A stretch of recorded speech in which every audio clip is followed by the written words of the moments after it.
Olá, eu sou Juliana Pereira e vai começar mais um Reunião de Pais podcast muito especial. Fica aí que a gente vai falar sobre saúde. Roda a vinheta.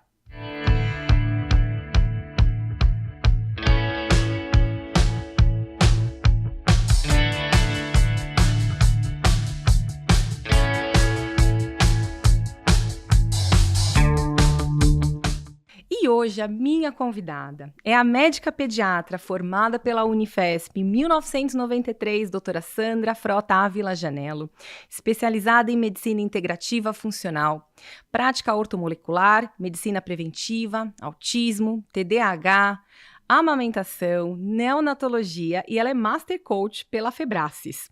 Católica, casada, mãe, está à frente à Clínica Maternelle, que é um centro pediátrico que fica em São Bernardo do Campo, na Grande São Paulo.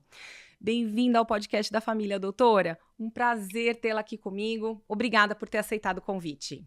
Eu que agradeço o convite, um prazer imenso estar aqui conversando com vocês, uma oportunidade única, né? Como estávamos falando, nossa missão, estamos aqui para, se é a minha praia, se é o que eu gosto, se é o que eu estudo, eu tenho que divulgar, trazer conhecimento, né? Eu amo a pediatria, eu com 13 anos já falava que seria pediatra, eu falei que eu usei a medicina só para chegar na pediatria. Que legal. E hoje eu me encontro numa situação muito boa, assim, muito feliz com o que eu faço, porque dentro das práticas integrativas a gente consegue resultados que eu não conseguia com a medicina convencional. Então eu tenho uma procura muito grande, mas eu venho sempre nas redes sociais trazer ideias, conhecimentos, sugestões para que as pessoas consigam mais saúde e qualidade de vida. A gente é muito, na medicina convencional, muito acostumado a tratar doenças. Sim. E a ideia das práticas integrativas, da nutrição funcional, é que as doenças não cheguem. Sim. Ou se elas chegarem, que a gente expulse bem rapidinho. Sim. Então, muito obrigada pela oportunidade de estar aqui com vocês, para que a gente atinja um número muito grande de famílias que vão, com certeza, se beneficiar dessa nossa conversa. Isso mesmo, eu acho que assim, a generosidade também de compartilhar nas redes sociais, né, alguns conteúdos a pessoas que não, de repente, não têm acesso à senhora pessoalmente, através das consultas, da clínica, já demonstra, né, toda essa vontade de compartilhar o conhecimento. Mas aí a senhora mencionou que desde os 13 anos queria ser médica. Eu queria que a senhora contasse para nós, né, de uma forma breve, assim, como é que foi essa trajetória da descoberta pelo amor à medicina e como é que foi essa virada de chave entre a medicina convencional, a tradicional, para a medicina integrativa? Eu sou de uma família onde a minha avó era professora, depois diretora de educação infantil, era apaixonada por crianças. A minha mãe foi professora de educação infantil, apaixonada por crianças, e eu sempre adorei crianças, né? Então, tinha sobrinhos, meus irmãos, minhas irmãs, tal, que eu cuidava, ajudava a cuidar. E aí, eu com 13 anos falava, eu quero ser médica para cuidar de criança, né? Então, eu já foquei até no meu ensino médio, já fui fazendo um colégio lá no Bandeirantes, em São Paulo, porque eu queria fazer faculdade de medicina, sabia que ia ter que estudar. Então, desde os 13 anos, eu fui focada para atingir meu objetivo, graças a Deus, deu tudo certo, né? Sim. Mas aí, eu fiz faculdade, tive os meus filhos e trabalhei muito tempo em UTI neonatal, banco de leite humano.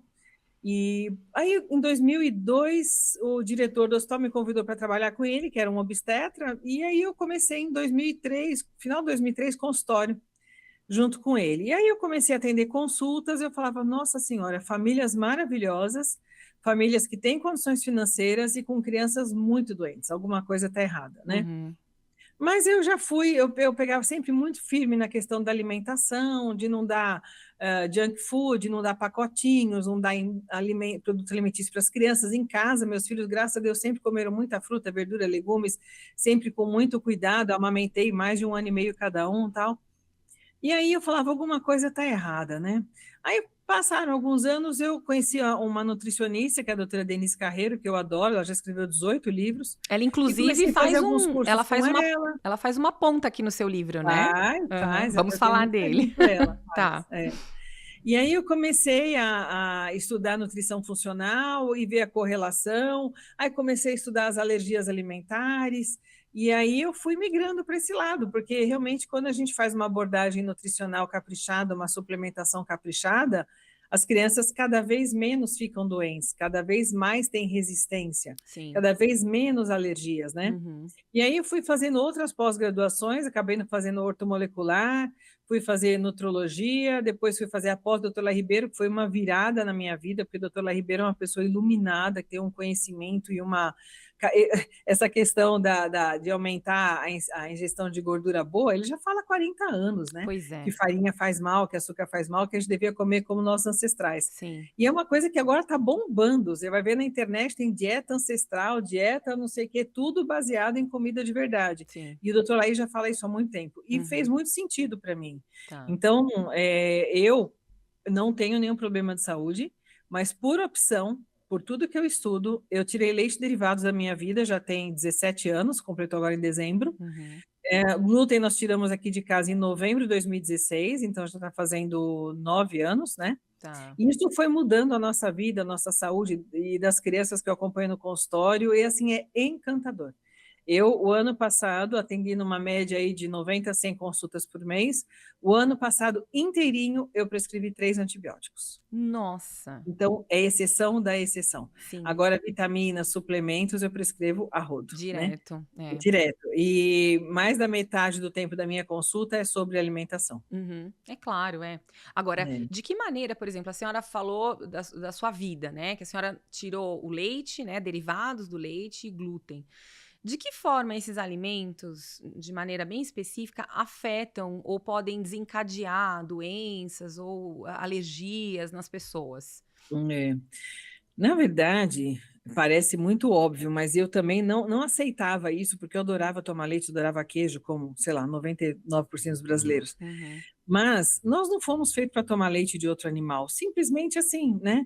A gente sabe que o leite humano, eu sou consultora internacional em lactação, estudei muito sobre isso. O leite humano carrega hormônios da mãe, imunoglobulinas da mãe, manda um monte de mensagem imunológica, metabólica e hormonal para as crianças, e a gente recebe isso da vaca. Quer dizer, é um animal totalmente incompatível com a gente. E, Uhum. além disso, tem proteínas muito grandes, de difícil digestão, como a caseína, a beta-lactoglobulina, alfa-lactoalbumina, que nós não digerimos. Uhum. E proteína grande não digerida no nosso intestino, ela causa inflamação. Tá. O glúten, se a gente for estudar a questão histórica, na década de 70, o Prêmio Nobel de 1970 foi a pessoa que modificou geneticamente o glúten, o trigo, para aumentar muito a quantidade de glúten. Uhum. Então, os pães ficam mais fofos, rende mais na panificação, os pães, bolos, tal. Ele aumentou em 400 vezes a quantidade de glúten no trigo. E nós, humanos, não digerimos essa proteína imensa. Tá. Então, ele causa inflamação no intestino. E quanto mais inflamado o intestino, mais permeável, mais coisas ruins, como toxinas, fungos, bactérias, vírus, conseguem passar pela mucosa intestinal e cair na corrente sanguínea e causar inflamações, confusão imunológica, doenças autoimunes, etc. Uhum. Então, hoje, a gente sabe, ontem mesmo atendi uma criança de 12 anos, é um caso psiquiátrico, que eu acompanho há 1 ano e meio, e depois que ela começou a passar comigo, que nós tiramos o açúcar, tiramos alimentos inflamatórios, lácteos, glúten, ela também tem reação à clara de ovo, aumentamos frutas, verduras, legumes, ela era muito seletiva, a gente conseguiu algumas formas de introduzir essas coisas, ela já tirou dos 3 remédios tarja preta que ela tomava, ela está tomando um. Olha Né? só. E ela está muito melhor, melhor na escola, melhor com um sono, comportamento, muito menos autoagressão. Uhum. Então, é uma transformação, e é muito bonitinho, eu fico muito feliz nas consultas, porque você está explicando e a mãe está assim, aquela carinha como que diz, nossa, entendi, concordo, tá Sim. certo. É, e Nossa, quando você começa a ver, né, os resultados no seu dia a dia, ainda mais, crianças que têm essas questões, né, é, neurocognitivas e que geram um estresse, geram um sofrimento para a família, né, muito, sobrecarrega a muito, família, é, realmente você consegue compreender, a mágica que acontece quando você faz essas trocas, né. É uma sim, blindagem, assim, pelas eu como leiga, né, eu sou professora de inglês, imagina. Mas assim, a senhora me explicando, a imagem que eu tenho é isso, é uma blindagem que você faz do seu intestino, né, faz com que ele, sim, se proteja ali, para que ele consiga absorver aquilo que é bom e não deixar aquilo que é ruim entrar no isso. organismo, né. Sim, nós somos feitos daquilo que a gente come, digere, absorve, metaboliza e excreta. Então, o intestino tem uma participação muito grande nisso, ele tem que estar funcionando bem, Sim. né? E olha que interessante, o quanto é importante essa nossa conversa, essa divulgação. Eu vi outro dia um desabafo até de uma mãe, que é mãe de um autista, uma médica, ela estava falando, como é que pode, em 2026, com tanta informação, tanto conhecimento, tanta evolução, ainda 99% das escolas no mundo, não vou falar só Brasil, não, no mundo, porque eu atendo criança do mundo todo online, ainda oferecerem para as crianças corantes, açúcar, glúten, laticínios em todas as refeições. Sim. O Brasil só perde para os Estados Unidos em uso de metilfenidato, que é a Ritalina. Porque o cérebro das crianças está desorganizado, pilhado, em boa parte por causa disso. E as escolas continuam oferecendo junk food. Ontem eu atendi uma criança de um colégio muito famoso aqui de São Paulo e o pai falou que tem na lanchonete dentro da escola até aquele macarrãozinho instantâneo. E tem aquele docinho compridinho, colorido. Hoje, todo mundo sabe que corante faz mal, açúcar deixa a criança pilhada, desorganiza raciocínio, atrapalha a atenção, e tem nas escolas. É grave, né? Muito grave. É uma né? epidemia, na verdade. É uma epidemia silenciosa, que é assim, no médio e longo prazo, acaba sobrecarregando o sistema de saúde, porque uma criança que se alimenta mal, ela vira um adulto com uma Com série de certeza. problemas, né? Sim. Mas assim, qual é essa relação? Porque uma coisa que me intriga muito, e assim, eu trabalhando na área da educação, né, numa outra esfera, lidando com crianças, né, na sala de aula, no dia a dia, há mais de 25 anos já que eu dou aula. E eu percebo, assim, ao longo do tempo, as crianças muito mais agitadas, impacientes Muito. do que assim, o normal de jogar 15, 20 anos atrás.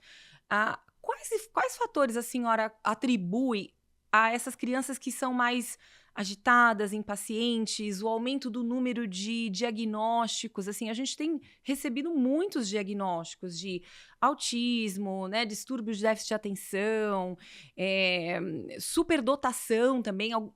É muito fora da curva para a minha muito. experiência profissional, por exemplo. O É. que está acontecendo? É um combo, não tem um culpado, a gente não pode dizer que tem um culpado, né? É um combo. Então, assim, o padrão de alimentação tem sido cada vez pior. Então, a questão até do uso de agrotóxico, pesticida, tem aumentado demais. Então, as crianças estão com o intestino mais sensível ainda, porque estão consumindo toxinas o tempo todo. É uma questão ambiental, onde o estímulo é muito grande, e a questão dos celulares, as redes sociais, que o nosso cérebro não tem essa facilidade de lidar com tanta informação tão rápida o tempo todo, né? Quando a gente era criança, para a gente buscar uma informação, tinha que ir lá na biblioteca, pegar um livro específico, a Barça, procurar em ordem alfabética, encontrar alguma... Agora você tem uma ideia na hora, ainda mais agora com a IA, você tem uma ideia, já vem a mensagem e tal, não sei o que lá, e aí você pega essa criança e quer que ela reserve alguns momentos do dia para sentar e ficar quietinha lendo um livro. Ela não vai conseguir no livro a dopamina que ela tem nas redes sociais e nos filminhos, etc. Tal. Então, as crianças estão com bastante dificuldade. Ontem mesmo, essa criança psiquiátrica que eu atendi, né? A mãe falou que ela tem ainda um pouquinho negócio de ficar tirando o cantinho das unhas e meio fica coçando ferida. Eu falei, vamos tentar? E ela gostou da ideia, que ela começa a fazer crochê. Então, antigamente eu fazia crochê, tricô, ponto cruz, né? Sim. Ninguém faz. Hoje, quando eu atendo uma adolescente fala, eu adoro fazer ponto cruz, eu falei, uau, que mundo estamos, né? Porque as pessoas não têm mais paciência, porque é aquela coisa rápida do prazer dos eletrônicos, né? Então, é um combo. Famílias cada vez mais ausentes, cada vez menos, por exemplo, fazendo refeição em família. É muita informação rápida o tempo todo, é a neuroinflamação, é o excesso de remédios. Se você pegar a bula de um remedinho comum, que eu vejo chegar no meu consultório bebezinho tomando, por exemplo, um prazol aí por causa de refluxo. Você vai ler a composição, tem talco, tem... fugiu o nome agora, derivados de petróleo, tem nossa, fugiu o nome, mas tem uma série de conservantes, estabilizantes, etc., que são tóxicos. Uhum. E remédio que talvez você pudesse usar por uma semana num quadro agudo, o pessoal, eu já atendi bebê várias vezes, com 8, 10 meses, tomando remédio desde 2 meses, Oh, e meu com Deus. excipientes extremamente agressivos, né? Sim. Metilparabeno, eu lembrei, metilparabeno e tal. E isso vai Então, se acumulando no organismo do bebê e da criança. muito, É. muito. Então é muita toxina, é muita informação rápida. Depois a gente quer que eles sentem, se concentrem e estudem. Não vai. É terrível. E o pior de tudo, eu acho também, aqui no nosso podcast, a gente já entrevistou 2 nutricionistas, né? A doutora Carol Ruótolo, que foi o episódio 60, e o 61. A gente teve 2 episódios na sequência com nutricionistas. E os 2, assim, cada um a seu modo, falou muito sobre essa questão da maneira como os adultos também se alimentam e como esses hábitos das famílias influenciam as crianças, né? Porque, assim, não adianta uma mãe chegar e falar assim, ai, mas ele não para de comer salgadinho. Ele não para de comer, sei lá, bolacha recheada. Mas, gente, quem é que compra, né? É básico, é Como é que o básico. salgadinho, né, cheio de corante, cheio de sal, de sódio, chega na casa da criança? Alguém trouxe, e não foi uma criança que trouxe, né? Não, não. Então, assim, É, às vezes a gente precisa, essa coisa de apontar o dedo, a gente tem que lembrar que tem 3 apontando pra muito, eu gente, falo né? muito isso, eu falo Aham. muito isso. E já aconteceram muitas situações engraçadas no consultório. Uma vez eu falei para um menino de 15 anos, nossa, mas precisa comer fruta, precisa comer tal coisa. Se Uhum. tivesse em casa, eu comia, né, tia? Ai, ai, ai. Aí eles Tipo assim, colocam né? a saia Uma vez um justa, pai né? perguntou para mim, a senhora quer que eu vire sócio do Hortifruti? Eu falei, você escolhe hortifruti ou farmácia, a opção é Uhum. sua. Né? Eu Exato. gosto de hortifruti, se você gosta de farmácia, É. você está no lugar errado, né? Se Porque eu tiver falo que que às vezes gastar a gente precisa dinheiro, que dar alta seja. para paciente também, né? É, claro. Chega ali aquela família muito assim, não, não quero, não dá, não, você está errada. Eu falo, ok, procure alguém que pense igual a você. Sem problemas, sem mágoas, né? Sim. Mas assim, é muito complicado. Tem um médico que eu gosto muito, eu respeito muito, é um super especialista em autismo aqui no Brasil, é um senhorzinho. E ele falou uma vez num congresso, e eu falei, poxa, ele falou que quando chega numa família no consultório com uma criança autista, mais comprometida, nível 3 de suporte, e ele vai explicar os malefícios do glúten, dos lácteos, do açúcar, e a família, não, mas não sei o que, não sei o que, ele fala assim, ok, pode procurar um pediatra que pense igual a vocês, não é o meu caminho. Então, ele disse, ele meio que fala assim, olha, vai procurar, porque Vai é a procurar alguém que base. fale o que você quer ouvir, né? Não tem nada que eu possa prescrever, seja pronto de farmácia, seja manipulado, que vá resolver uma criança desnutrida se ela não melhorar o padrão É. alimentar. Não tem solução mágica, né, para Não tem. essas Não questões. tem plano B. Então, Uhum. a criança aprende, por exemplo, então eu não posso exigir que uma criança coma berinjela, coma pimentão, quiabo, se a família não come. É. Né? E às vezes já aconteceu mais de uma vez também da mãe falar assim, nossa, doutora, mas eu vou ter que cozinhar então. Tipo assim, ou você ou você contrata alguém que vai cozinhar na sua casa, ou você vai ter que cozinhar, porque não tem como viver de pacotinhos de coisas prontas, né? Sim, É uma realidade muito triste, porque as crianças são extremamente vulneráveis. sim. Se estiverem numa família indisciplinada, uma família que não está a fim de estudar, de melhorar, que não faz a correlação do que eles estão oferecendo para a criança e o estado nutricional, a saúde dessa criança, eles estão na roça, a judiação. É. Quantas vezes em consulta eu fico pensando, meu Deus, que vontade de levar para minha casa, né? Passar um tempinho lá em casa, né? Eu É. estou conversando aqui com você, eu tenho uma ajudante aqui maravilhosa em casa, eu já vi que ela está fazendo lá a selga, quiabo, e já fez a carne e a salada. Uhum. Então, assim, opção, a gente tem que escolher comer bem. Não sei se você viu lá que eu postei meu café da manhã, né? Sim, várias vezes a senhora mistura um pouco, né, das dicas com a sua rotina do seu dia a dia. É importante porque as pessoas. E tem já muitas vezes teve gente que saiu do consultório e foi lá perguntar para minha secretária se eu faço o que eu falo. Ah, A doutora Sandra falou para não consumir leite e glúten. Ela não consome? Eles vão lá perguntar se é ainda verdade, ficam na né? dúvida. É muito engraçado, mas eu faço sim. Eu não posso passar para os outros com credibilidade algo que eu não aplico em mim. Eu Sim, aplico, né? Então sim. eu falo, eu fiz agora em dezembro 57 anos, eu não tomo nenhum remédio. Eu acabei de internar porque eu quebrei o braço. Uhum. E o pessoal fala assim: a senhora não tem diabetes? Não. Tem hipertensão? Não. Toma algum remédio? Não. eu não sei o quê, não, não, não. Eu falei, pode pôr não em tudo aí. Sim, Então, assim, é acordar cedo, é fazer ginástica, é dormir cedo, claro. né? Todos os dias são as escolhas que a gente faz. E é E todo assim, dia. eu dependo desse maquinário aqui, Uhum. tudo. Para Sim. os meus objetivos, para programar viagem, para cuidar dos meus pais, eu dependo desse maquinário. Se eu não cuidar bem do maquinário, e eu, mesmo em relação às crianças, Uhum. eles não são autossuficientes. Então, quem determina. Eu gostava muito do Dr. Isamitiba, que infelizmente faleceu, né? Que escrevia lá o Quem Ama Educa, Seja Feliz Meu Filho e tal. Sim. Ele falava: uma pessoa só tem condições de escolher o que é melhor para ela depois de terminar a adolescência. Uhum. Então, não tem essa, mas ele não quer, mas ele não gosta, mas ele não sei o quê. É. Criança tem fome. Criança que come, que é saudável, tem fome. Uhum. Então, se ele tiver porcaria para comer, ele vai comer porcaria. Se ele só tiver opção saudável, ele pode resistir 1, 2 dias, mas ele vai acabar comendo, porque é o que Sim. tem, É. E né? assim, e é uma certa forma, é um amor também, né? Porque assim, às vezes assim, o que eu enxergo de lidar com as famílias e de conversar, tantas conversas aqui no podcast, né?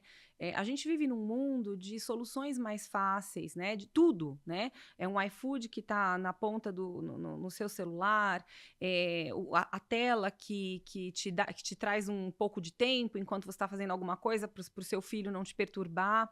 Agora, o estar em família, o ter filhos, envolve trabalho, envolve Muito, empenho, envolve muito. serviço, né? É. E quantas famílias deixam de olhar para essa forma de amar, que é um amor de sacrifício, né? Sim, muito, Nenhum muito. filho pediu para vir ao mundo, e aí, a partir do momento que ele está ali, ele é sua responsabilidade, você presta conta deles, né? Perante Deus, né? Se a gente for pensar de uma forma mais espiritual. Que grande responsabilidade que é. Você vai deixar uma tela educar seu filho? Você vai entregar alimentos ruins para o seu filho? Não é assim que É. tem que ser, né? Eu já perdi paciente por causa disso. Uma vez um pai falou assim para mim, a gente começou a discussão de questão de educação, né? E aí ele falou assim: eu deixo na escola das 8 às 18, pago muito bem para educarem meu filho. Eu falei: você está bastante confuso. A educação é o que eles aprendem em casa, Uhum. né? A escola tá para ensinar a estudar matérias, etc. A educação, a base que seu filho vai levar para o resto da vida é o que ele vê de vocês, é o que vocês dialogam em casa, é o exemplo de vocês, né? Sim. Mas é muito complicado. Eu vejo que, graças a Deus, tem um número muito bom de famílias que ainda hoje eles optam por ter um bebê, se preparam, se organizam e estão dispostos a essa doação, mas tem muita dificuldade de passar do eu para nós. Então, tem gente que fala assim: eu estou super cansada. Ele acordou 10 vezes à noite e eu não dormi nada. Uhum. Por que ele acordou 10 vezes? Ele está com algum problema? Vamos entender o problema dele. Não é maldade. Ele fala: Claro, vou ele não. ferrar minha mãe, né? Sim. Bom, e tem gente que vem muito com essa questão do eu estou cansada, eu entendo. Ser mãe muitas vezes não é fácil, às vezes acontece. Eu passei por isso, de escapar o nenê logo depois do outro, graças a Deus. Deus me mandou minha filha de presente. Meu filho tinha 10 meses quando eu engravidei. E então foi uma adaptação difícil, mas assim, toda vez que eu achava que estava no meu limite, eu pensava: meu Deus do céu, são 2 pititicos e eles só dependem de mim. Sim. Não vou delegar para ninguém, não. Eu pedia muita ajuda para minha mãe, meu marido, claro, sempre me ajudaram muito, mas são meus filhos. Uhum. E assim, a felicidade, a saúde emocional deles é muito relacionado aos pais, É. né? Não tem na escola, e a escola todo ano troca professora, tem aquela psicóloga que passa um pouco, muda a psicóloga, a referência que fica são os pais. Claro. Então, muitas vezes eu falo para os pais: é complicado, né? Seu filho está dando certo, recebe elogios, tem um comportamento legal, ele é agradável com as pessoas, ele é solidário, vocês estão acertando. Seu filho tem um comportamento que não está agradando, recebe muita reclamação, você percebe que ele é uma pessoa que não vê muito o próximo, que é meio egoísta, né? Alguma coisa está errada. É. Então, e é engraçado, porque as pessoas encaminham, levam os filhos para fazer terapia e não querem se envolver. Quando a terapeuta chama os pais, eles falam: opa, mas por que eu tenho que ir? O problema é meu filho, né? Então, é notório isso, É. é notório. Até a questão, interessante até a gente falar isso, da hiperatividade, do déficit de atenção e hiperatividade. Ok, muitas vezes é um quadro neurológico, Eu trabalhei muito tempo em UTI neonatal, eu sei que bebês que ficam expostos em UTI muito tempo, eles têm umas conexões equivocadas no cérebro e eles acabam desenvolvendo uma dificuldade de atenção, uma agitação psicomotora. Mas, por exemplo, eu nunca vi um TDAH numa criança filha de orientais, que falam baixo, que são delicados, que a casa é toda organizada, que eles têm rotina certinho, né? Então, existe um ambiente que favorece alguns transtornos, né? Então, a criança vive num contexto. Sim. E muitas vezes os pais trazem a criança no consultório querendo que arranje um problema na criança. E aí, quando eu vou, a gente, 32 anos de pediatria, né? Tem que ter aprendido alguma coisa, né? Então, a gente já na entrada no consultório já capta algumas coisas. E aí vai conversando, vai explicando. Tem gente que não gosta muito, não, porque eles queriam que o problema fosse na criança, né? Sim. Sabe que eu já conversando uma vez com uma neuropsicóloga que fez um tratamento com a minha filha menor, ela me confidenciou que, assim, tem pai que chega, né? Assim, primeiro que às vezes nem vai, nem leva o filho para a sessão, né? Alguém leva, né? Alguém Então, leva. uma babá, uma avó, né? Terceiriza para alguém. E aí, ela tinha sugerido que a criança tinha que fazer atividade física, porque ela precisava gastar energia, era uma criança acho que de 5, 6 anos. E aí a mãe, depois, num retorno com a neuro, ela falou assim, olha, eu resolvi o problema da atividade física. E ela falou, e aí, como é que você fez? Né? Eu, toda orgulhosa, eu contratei um personal trainer para de domingo andar de bicicleta com ela.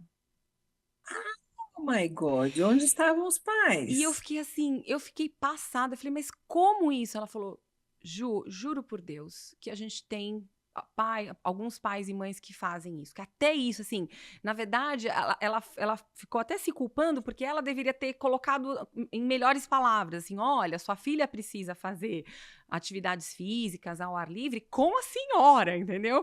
Não contratar alguém para andar de bicicleta. Eu fiquei, assim, triste dentro de mim, porque a gente que é mãe, né, você fala assim, como assim, né, num domingo, um dia de parque, você vai chamar alguém para andar de bicicleta com seu filho? A grande realidade é que tem muita gente que não tem o dom da maternidade, não tem. E às vezes teve vivências anteriores ruins, às vezes também não teve uma mãe muito, às vezes foi uma mãe mais narcisista, mas tem gente que tem muita dificuldade, muita.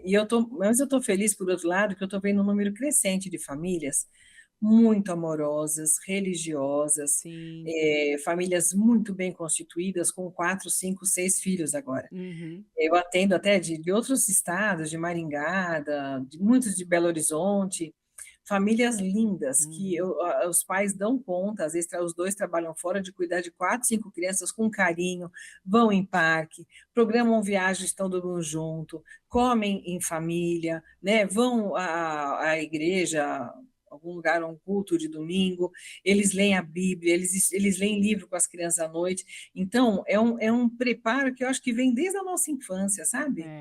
Eu vejo assim, eu imagino, eu como pediatra era desesperada para ser mãe, né? Então, eu tenho fotos em casa de eu brincando com os meus filhos, pintando parede, eles todos de guache, assim, pintados. Então, assim, é uma dedicação que eles lembram disso para o resto da vida. Sim, e marca, né? Forma caráter, tudo.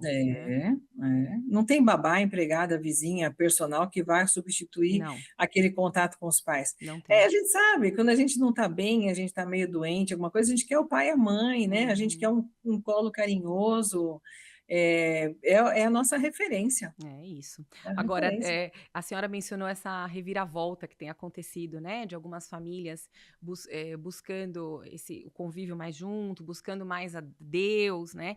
E famílias mais numerosas, que é uma tendência contrária a tendências passadas, né? Agora, uma notícia que deu uma reviravolta também, literalmente, foi a revisão histórica da pirâmide alimentar, né? Que o governo dos Estados Unidos fez, né? Você que está aí nos acompanhando vai assistir a entrevista um trechinho da entrevista com o Robert Kennedy Jr., que é o secretário de saúde. Olha. My message is clear: eat real food. Protein and healthy fats are essential. You're ending the war on saturated fats. Diets rich in vegetables and fruits reduce disease risk more effectively than many drugs. Added sugars, especially sugar-sweetened beverages, drive metabolic disease, and today our government declares war on added sugar. For decades, Americans have grown sicker while healthcare costs have soared. The reason is clear. The hard truth is that our government has been lying to us to protect corporate profit-taking. Federal policy promoted and subsidized highly processed foods and refined carbohydrates. Today, the lies stop. The new guidelines recognize that whole, nutrient-dense food is the most effective path to better health and lower healthcare costs. E aí, assim, o lema do governo americano é Eat Real Food, né? Que é coma comida de verdade. E eu imagino que para a senhora foi uma alegria, assim, um alívio, talvez, ter recebido essa informação. Assim, eu percebi, assim, muito choro e ranger de dentes em alguns casos, né? Mas essa reversão é algo que, como a senhora mesmo disse, os bons médicos, né? Como o Dr. Lair Ribeiro, por exemplo, sempre pregaram, né? Sempre. Fala um pouco pra gente aí da pelo menos há pirâmide. 20 anos, é claro. A produção vai pôr na tela para o pessoal só visualizar a pirâmide enquanto a senhora vai falando. Tá. E é muito interessante porque, assim, eu sempre fiquei muito incomodada com aquela pirâmide antiga, que a base era de pães, massas, macarrão, doces, etc., né? Uhum. Não pode. A base tem que ser comida de verdade. Uhum. E quanto mais a gente trabalha com crianças, e esse é o meu dia a dia, você percebe que as que comem o mais parecido com os nossos antepassados, que era comida de verdade, comida feita na banha de porco, né? Eu tive a felicidade, o prazer de conviver com a minha avó até os 99 anos dela, eu cuidei dela nos últimos 10 anos. Que beleza. E ela contava muito da infância dela, era uma coisa muito básica. A mãe dela, de manhã eles acordavam, às vezes era uma polenta, às vezes era um cafezinho com umas frutas, alguma coisa, e iam para a escola. O lanche da manhã na escola era uma fruta. Sim. E na hora do almoço, aí quando eu dava umas 10 horas, a mãe dela ia no quintal, pegava lá umas folhinhas de couve, uma cenoura, uns tomates, sei lá, matava uma galinha e fazia aquele almoço básico. Uhum. Então, e a minha avó viveu 99 anos. E a gente está se iludindo que essa geração agora, terão uma expectativa de vida menor que a dos pais. Ele já tem o QI menor que a nossa geração, Sim. e a expectativa de vida será menor. Por quê? Porque quanto menos comida de verdade, mais junk food, mais pacotinho, mais o nosso organismo fica confuso. Sim. É a mesma questão do remédio. Para a indústria farmacêutica ganhar dinheiro, poder patentear uma molécula, eles têm que inventar uma molécula, uma coisa que não existe na natureza. Uhum. Então, se você coloca isso cronicamente para dentro, assim como se você olhar o rótulo, o ingrediente de qualquer pacotinho, você fala, meu Deus, 90% do nosso organismo sabe para que serve. Uhum. E aí você põe cronicamente aquilo para dentro, o organismo fica o tempo todo em alerta, inflamando. Ele fala, o que eu faço com isso, né? Então, essa pirâmide tem muita lógica. Eu trabalho basicamente nela há 15, 20 anos, e é um apoio muito grande, sim. Eu estou muito feliz com algumas condutas lá nos Estados Unidos, tirando o corante dos alimentos, incentivando a comer comida de verdade, porque ou eles fazem isso, ou o sistema de saúde deles está entrando em falência. Sim, colapsa. Sim. Colapsa. Eles estão chegando a 60% de obesos e diabéticos desde criança. Sim. Né? E eu, no consultório, eu falo, às vezes eu brinco na saída do consultório, faço um story, onde eu falo, pediatria hoje em dia não é para amadores não, porque eu já fiz diagnóstico de câncer de tireoide de criança há 10 anos, eu vejo quadros autoimunes gravíssimos em crianças de 2, 3 anos, artrite reumatoide, infanto-juvenil, pelo amor de Deus, né? Uhum. Diabetes tipo 1, crianças de 4, 5 anos que vão tomar insulina para o resto da vida, tudo autoimune. Sim. Quer dizer, entra tanta porcaria na boca que o organismo ele colapsa, ele fala assim, eu vou brigar com tudo, e chega uma hora que ele pode brigar com algum órgão do próprio organismo. Sim. Brigar com a tireoide, Hashimoto, se brigar com a pele, psoríase e vitiligo, se brigar com o cérebro, depressão, Alzheimer, Parkinson, demência, TDAH, se brigar com o intestino, colite, doença de Crohn, diverticulites, etc. As alergias, né? Então, hoje, quanto mais diferente a alimentação do que nossos ancestrais comiam, mais doentes as crianças. E as doenças do adulto começam na infância. Claro, sempre, né? Sim. Eu fiquei até, vi até uma notícia que eles estão pensando em subsidiar os bloqueadores de GLP-1, né? Monjaro, Ozempic para a população adulta, justamente para ajudar essa população adulta a perder peso. As dicas que eles dão para as pessoas que fazem uso desses medicamentos é justamente aumentar o intake de proteínas, de frutas, fibras, né? Legumes. Isso gera economia. Isso, assim, o investimento nesses medicamentos, né, por um tempo, vai ser mais benéfico do que o que eles gastam para lidar com as doenças, todas as doenças que advêm por conta de gordura, pessoas acima do peso, enfim. Até companhia aérea vai economizar com combustível. Olha só que loucura. É impressionante. Né? É impressionante, e é um negócio, imagina assim, economia, por exemplo, na indústria de tecidos, né? Você faz roupas menores, etc. Gente, É tudo. É muito doido, né? É muito doido. É. Bom, agora eu dei uma olhadinha nos seus posts, doutora, e a senhora fala sobre alguns inimigos da saúde na infância, né? A produção vai colocando na tela os GCs aqui com esses inimigos, e aí eu gostaria que a senhora só comentasse um pouquinho sobre cada um deles, porque são coisas Sim. tão simples, né? E que se falta, né? Se a gente deixa de cumprir com essas obrigações, isso vai se acumulando. E não é só alimentação, né? Então, por exemplo, o primeiro é falta de água. O que a senhora tem a me dizer a falta de água? Meu Deus do céu, as crianças estão desidratadas, Vou até beber né? aqui água. Eu vejo no consultório, ontem mesmo atendi uma adolescente que tem um quadro autoimune, já em remissão, graças a Deus, mas eu falei assim, eu tenho uma tabelinha onde eu mostro a cor do xixi, e eu pergunto para as crianças, que cor que é o seu xixi? A maior parte vai num xixi extremamente amarelo e denso, né? Uhum. Eu falo que a água é como se a gente estivesse lavando o organismo por dentro. Imagina você pegar um quintal sujo e você varrer ou você lavar. O efeito é totalmente diferente, né? Então, o tempo todo a gente come substâncias, alimentos que podem ter algumas substâncias que não são interessantes. Você excreta via intestino ou via rins. Então, se você tomar água, não é exagerado também, que excesso de água, se tomar 6, 7 litros por dia, pode ter uma intoxicação hídrica, né? Sim. Mas dentro de um padrão de normalidade, que é 40 a 50 ml por quilo por dia, a gente consegue que o nosso organismo todo funcione melhor. Num melhor pH, que o pH fica mais estável quanto melhor hidratado a gente estiver, num pH é melhor, todas as nossas mais de 2.000 enzimas funcionam melhor, a resposta imunológica é melhor, então, assim, precisa hidratar. Só que criança, muitas vezes, pede água quando já está desidratado. Então, e é hábito. As crianças que são acostumadas desde pequenininha a tomar água várias vezes ao dia, elas passam o resto da vida tomando água melhor. Aquelas famílias que esquecem de hidratar, principalmente os pequenininhos, são aquelas crianças de 8, 10 anos que têm dificuldade em tomar água. Sim. E tem que andar com garrafinha, tem que lembrar o tempo todo, tem que ficar de olho no xixi, às vezes até nas fezes, porque criança hipoidratada faz aqueles cocôs de bolinha, né? Sim. Aí sofre mais para evacuar.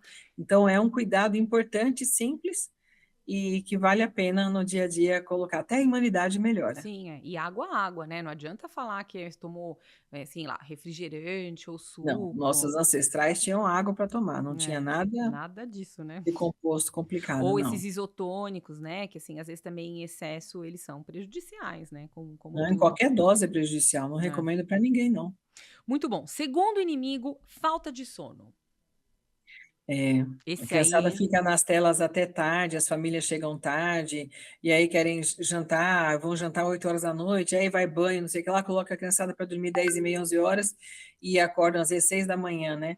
Então, nossos Doutora, eu ancestrais tenho dormiam aluno. ao pôr do sol Aham. e acordavam ao nascer do sol. Sim, Quanto mais próximo disso nós fizermos, melhor. sim. Então, tem muitas famílias que colocam as crianças para dormir 7h30, 8 horas, muito legal para o casal, que eles têm mais 1, 2 horas junto ali para resolver as coisas dele, para se curtir um pouquinho, e aí os pais vão dormir 9h30, 10 horas, e aí, no dia seguinte está todo mundo disposto. Todo mundo feliz, né? Todo mundo feliz, Sim. bem-humorado, recuperado, renovado. A gente, enquanto dorme, tem toda uma renovação, né? Sim. Imunológica, metabólica, hormonal, etc. Então, o sono é uma prioridade. Quer ter filho que vai bem na escola? Um dos pontos mais importantes é preservar o sono de Sim. qualidade. Sabe que eu tenho, às vezes, alguns alunos que não fazem lição de casa, por exemplo, e aí quando eu vou questionar, enfim, a mãe não conseguiu chegar ou foi querer fazer a lição de casa 10 horas da noite com a 10 da criança, noite. aí a criança começa a chorar porque ela tá cansada, não vai conseguir fazer a lição de casa. Isso é muito sério, né? Muito. Não pode ser rotina essa criança Não. dormir tão tarde, né? Enfim. Então fica aí essa dica.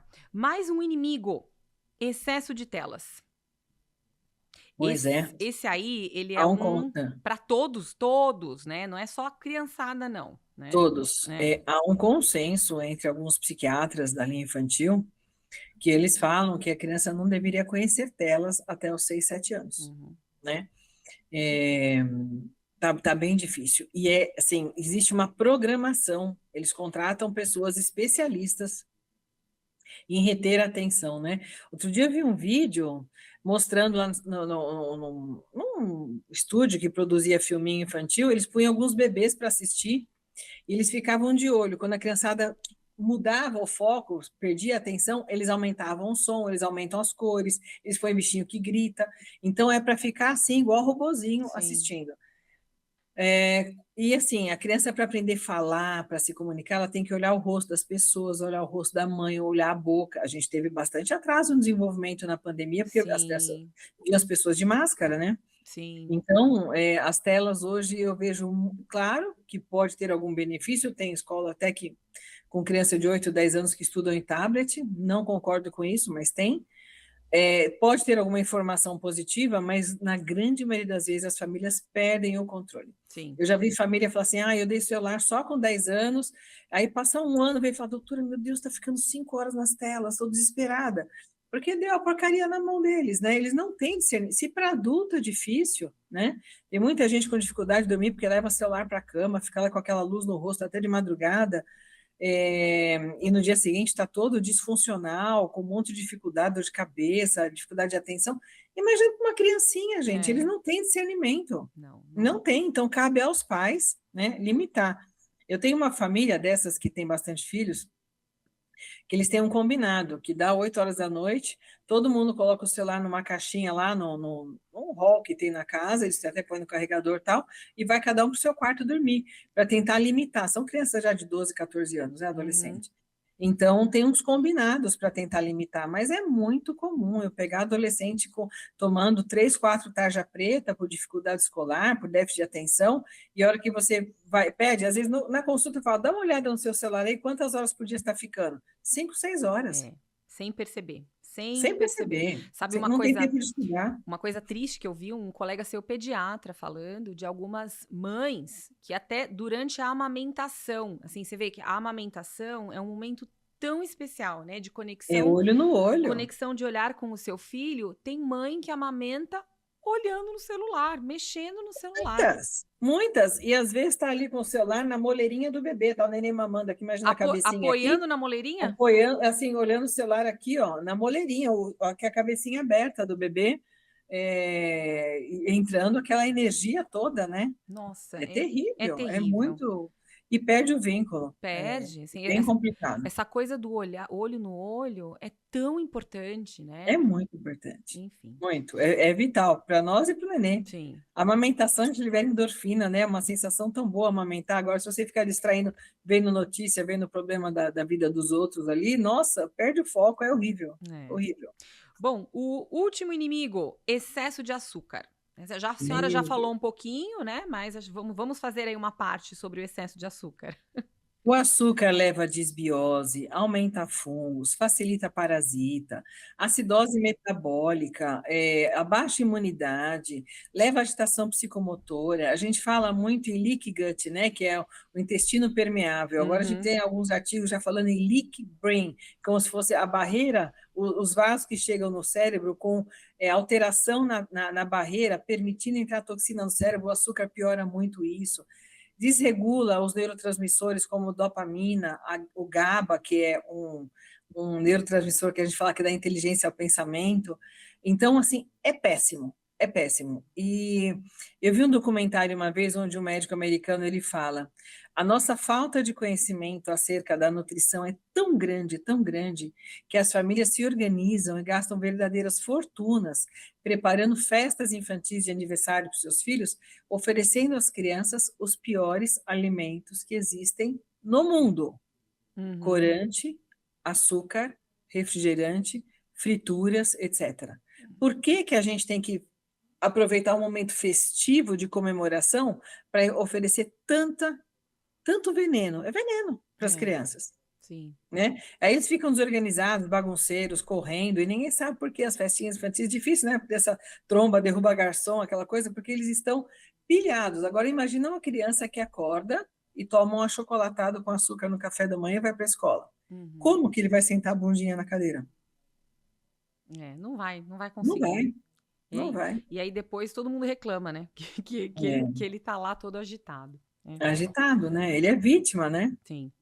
Agora, uma dúvida que eu tenho, pessoal, que é algo que tem me intrigado, assim, nos últimos anos, é a questão dos vermífugos, doutora. Sabe por quê?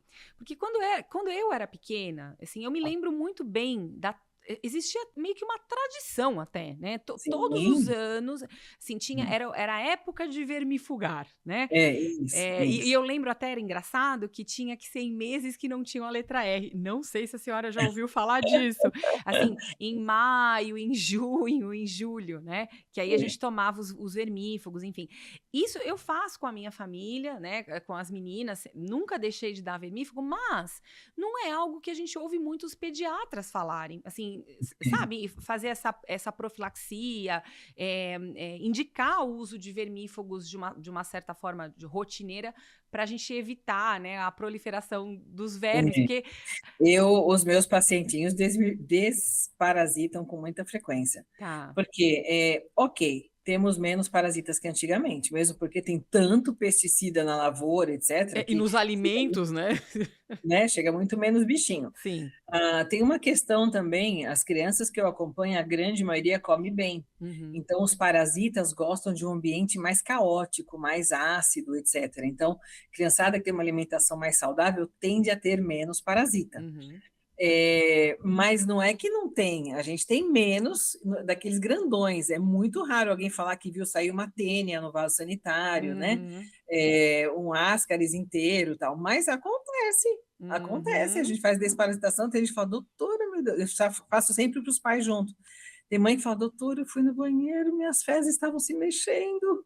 Quer dizer, é frequente. Eu tenho criança que enche a fralda, né? Parece um macarrãozinho andando assim. Tá. Então, tem sim, só que as pessoas, às vezes, sei lá, é muito complicado, né? Eu vou começar a dar mentoria para médicos agora, final de fevereiro, para tentar trazer muito dessa medicina integrativa, né, para as pessoas. Porque assim, você pega uma criança com ferro persistentemente baixo, ferritina baixa, criança que está ansiosa, com umas dermatites que não melhoram, você tem que pensar em parasita. Tem Uhum. parasita junto, né? Que tá Então, ali sequestrando aquela energia, né? sim, com Uhum. certeza. Você não tem que esperar sair o bichinho para ver, né? É. Então, existem alguns microparasitas. A giardia muitas vezes dá umas dores abdominais terríveis. Ela consome nutrientes, tal, mas você não vai ver ela nas fezes, né? Uhum. É microscópico. Sim. Então, tem que desparasitar. É. E mesmo que, eu moro na cidade, não sei, não interessa. A É. criança assim com a mãozinha na mão, uma vez que mexeu na plantinha ali, não sei aonde já pôs a mãozinha para a mão, já pode ter parasita.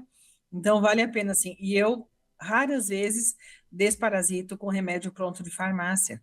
Porque, além Hum. dos efeitos colaterais, os incipientes que eu não gosto, tal, a maior parte deles passa pelo trato digestivo e eles atuam só no trato digestivo, intestino e tal. Quando a gente faz com tinturas, a gente pega a parasita que estiver em qualquer lugar do organismo, Olha né? que interessante, isso eu não sabia. Eu faço com tinturas. Então, se tiver parasita no fígado, se tiver no baço, se tiver em outras áreas, tem um parasita chamado Euritrema pancreaticum, que pode Uhum. ficar no fígado, no pâncreas. Não adianta tomar esse remédio de farmácia que você não vai pegar, você precisa fazer com tinturas. Tá. Olha só, fica a dica aí, você buscar essas É, informações, né? Mas sim, com certeza. vamos levantar a bandeira de utilizar, desparasitemo-nos, né? Oh, com certeza, com certeza. Agora, doutora Sandra, pai e mãe chato são bons para os filhos? Então, precisa. Eu fiz um post recente sobre isso. Se É, você é sim. considerada chata, etc, etc, você está no caminho certo. É. Porque não é fácil educar uma criança, ainda mais num mundo onde está tanta coisa fora do ideal, né? Do Uhum. padrão que a gente foi criado e tal. Mãe chata, pai chato, são pais presentes, são pais atentos, são É. pais preocupados, são pais que querem cuidar da criança, né? Então, por isso que tem tanta encrenca na adolescência. Você quer orientar seu filho e o adolescente é muito vulnerável, ele quer se Uhum. comportar como a maior parte ao seu redor, sem muito discernimento. Sim. O pai chato é aquele que fica ali, conversa, tem reuniões com os filhos, diálogo, e chama para, olha, filho, o que você fez não foi legal, o que você acha disso? Vamos conversar. E é interessante, eu falo muito isso, né? Eu tenho uma filha de 25 anos, um filho de 27, e a minha filha está morando na Itália. Ai, que E a gente legal. conversa muito, né? Uhum. E é muito interessante quando a gente na adolescência teve os nossos embates e tal, mas ela fala muito isso, ela fala, mãe, muito obrigada, viu, mãe? Porque eu tenho muito mais saúde que os outros. E assim, a gente conversa muito. Às vezes ela falava assim, mãe, bizarro como a gente é amiga, né? Minhas amigas acham estranho como a gente é amiga. Uhum. Então, nós pais, a gente tem que saber ouvir, entender o lado deles em muitos comportamentos que às vezes a gente na hora quer ficar bravo, mas tem que estar lá presente, falando, dando dica e fala de novo. Às vezes o pessoal fala assim com criança de 12 anos, ah, doutor, eu desisto. Não, não desiste Que não. é isso? Tem Nada mais disso. 8 anos para formar um adulto. É É. falar, dar exemplo, chama para conversar, tem a hora certa da conversa, né? Uhum. Às vezes a gente escuta uma barbaridade que eles vêm contar, você engole, Uhum. Processa espera o dia aquilo. seguinte e vamos É. conversar sobre aquele assunto. Às vezes não é na hora que você rebate, eles param de contar as coisas também. Então, Sim. existem estratégias. O importante é estar atento, É. Sim. dialogar sempre, saber ouvir. Sim. O adolescente precisa muito disso. E quando eles não têm isso em casa, eles vão procurar fora. E os coleguinhas, muitas vezes, não vão saber orientar, ajudar e dar Não. apoio correto, né? Não vai. É bem o que a senhora postou também recentemente, é aquela frase de Santa Teresinha do Menino Jesus, né? É justo que muito custe o que muito vale, né? E se tem É, algo que vale muito pra gente, né? É a família, são os nossos filhos, é justo que custe, né? Porque vale muito, é né? isso, É, né? É dedicação, a gente está ali presente, dando exemplo.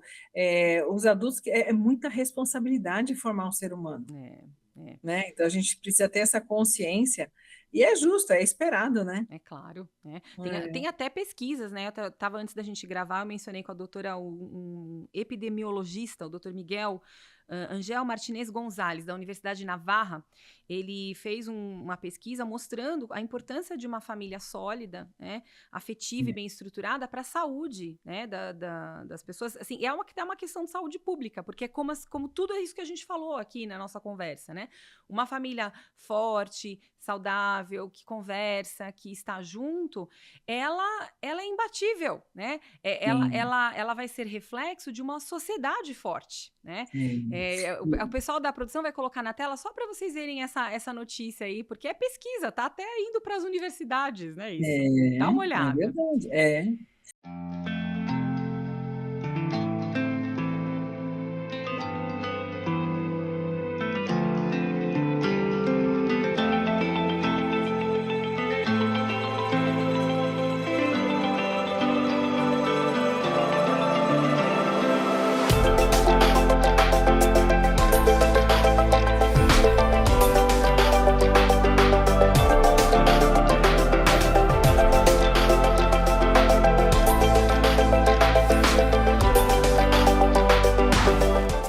É muito interessante porque existem as doenças do corpo, as doenças que a gente fala da alma, né? É. Quando você atende, eu atendo adultos também, eu tenho um consultório de criança e do lado tem um onde eu atendo adultos porque a organização é totalmente diferente. Quando eu vejo pessoas de 25, 30 anos, ou que já tiveram uma neoplasia, ou que tem 2, 3 doenças autoimunes, e você vai ver, tem gastrite, tem enxaqueca crônica, tem infertilidade, tem não sei o que, não sei o que, não sei o que, não sei o que. Quando a gente começa a perguntar da infância, você acha a base disso tudo. Famílias desestruturadas, meu quadro autoimune veio 1 ano depois que eu presenciei tal briga em casa, ou que meu pai foi embora, ou que eu perdi minha mãe. Então, a base é a nossa família, né? É a base, é a base. Você pega aquelas crianças que estão muito bem, que são atletas, que são bons alunos, eles têm um pai e uma mãe ali, às vezes aquelas avós também muito presentes, cuidadosos, que levam, que buscam, que incentivam, dificilmente vai ser um adulto doente.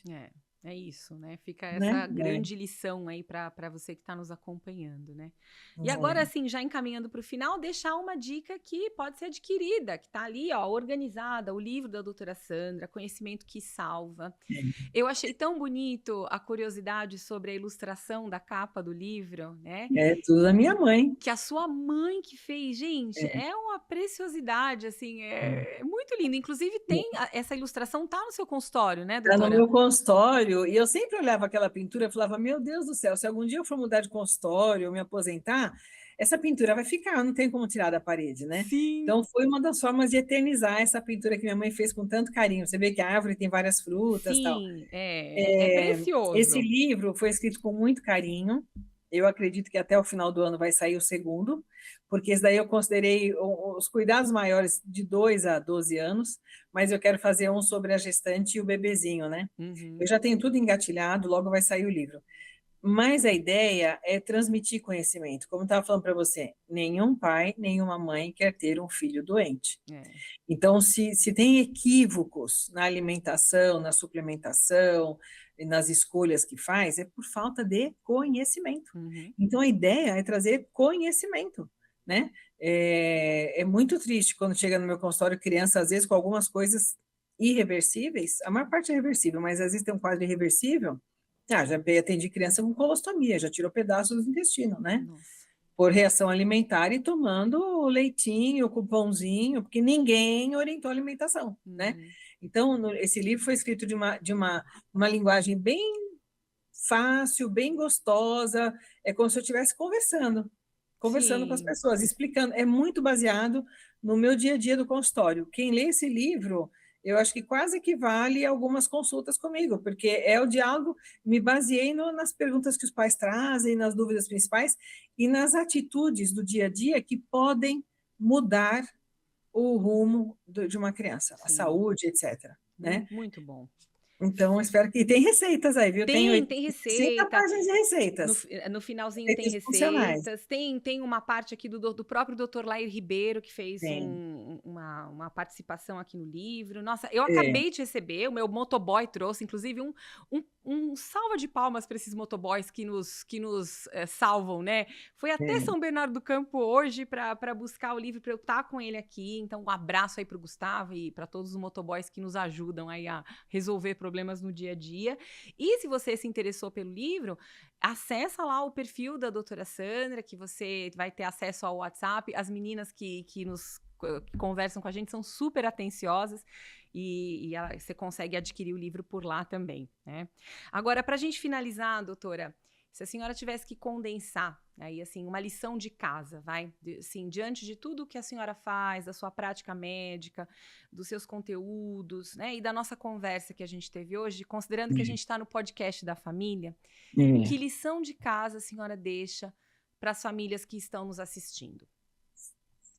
Olha, eu acho que o mais importante é a gente ter consciência de que nossos filhos são nossa responsabilidade. Muitas vezes eu vejo na consulta, quando as coisas já começam a complicar, os pais procurando culpados. Porque a escola isso, porque a avó aquilo. Não interessa a escola, não interessa a avó.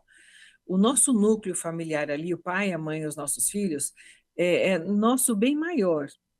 Se você já se preocupou em alguns momentos na vida de entregar um excelente trabalho na escola, de fazer alguma coisa muito bem feita, agora é a coisa mais bem feita que você tem que fazer no mundo, é criar um ser humano que seja,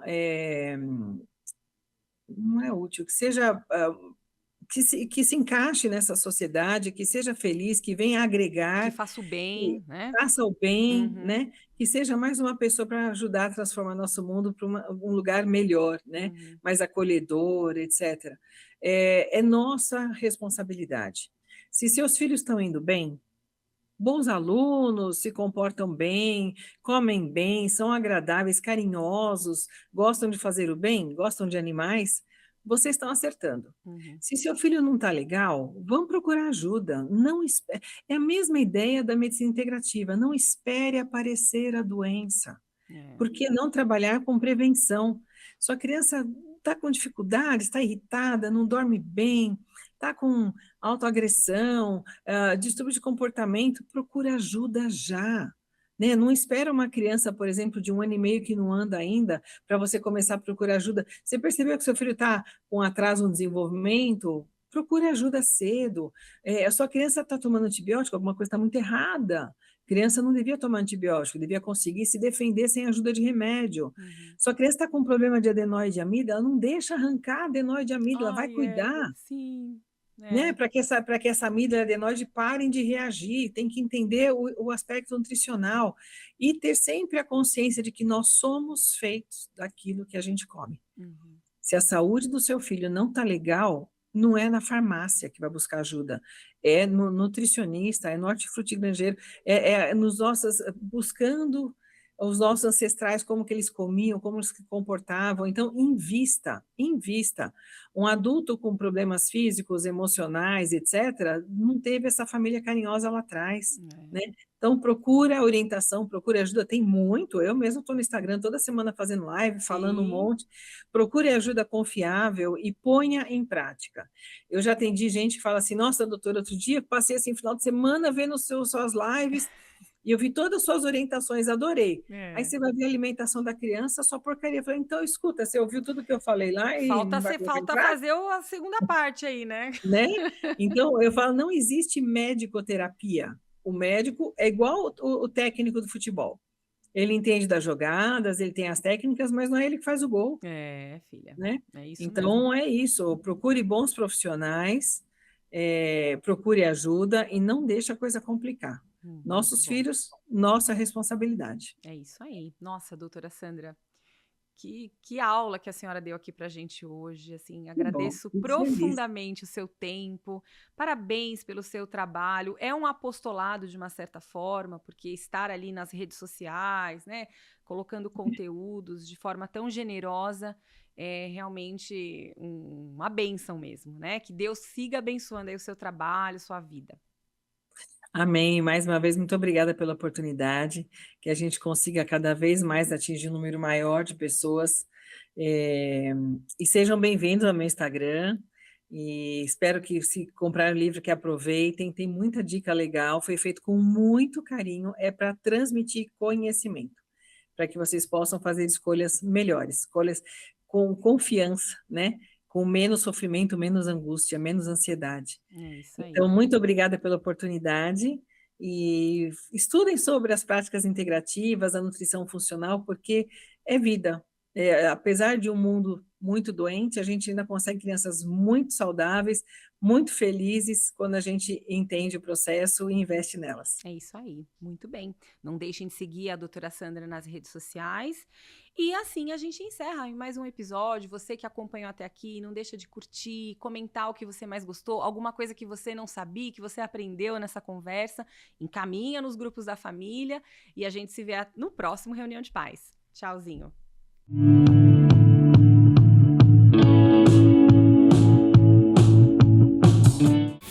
A tranquilidade de viajar com o amigo certo. Cultura Inglesa. O inglês que você leva pra vida com confiança para ganhar o mundo.